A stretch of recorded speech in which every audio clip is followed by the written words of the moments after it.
এই মুহূর্তে ব্যস্ত আছে, অনুগ্রহ করে অপেক্ষা করুন, একটু পরে আবার চেষ্টা করুন।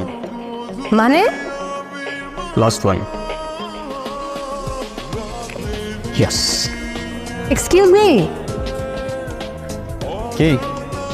অ্যাকচুয়ালি আমরা আজকে সকালে সব ফ্রেন্ডরা মিলে কক্সে আসি। দেন বাস থেকে নামার পর আমি একটু ওয়াশরুমে যাই, আমার ফ্রেন্ডরা আমাকে রেখে সব চলে যায়। এখন এখানে তো আমি কোনো মানুষও দেখতেছি না, প্লাস কোনো গাড়ি, তার উপর কোনো নেটওয়ার্কও নাই। আমি ওদের সাথে কোনোভাবেই কন্ট্যাক্ট করতে পারতেছি না। এখন আমি তো এখানে একদম হারিয়ে গেছি। ইস, কি লাক আপনার।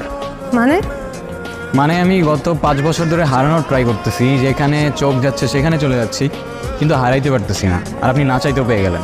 কি বলতেছেন এগুলা? আমি সিরিয়াস, তাহলে আমাকে একটু হেল্প করুন। আর আমার আজকে আবার ঢাকায় ব্যাক করতে হবে। একদিনের জন্য ট্যুরে আসছেন? War a sad life. হ্যাঁ, আমার স্যাড লাইফ। আপনার কোনো সমস্যা?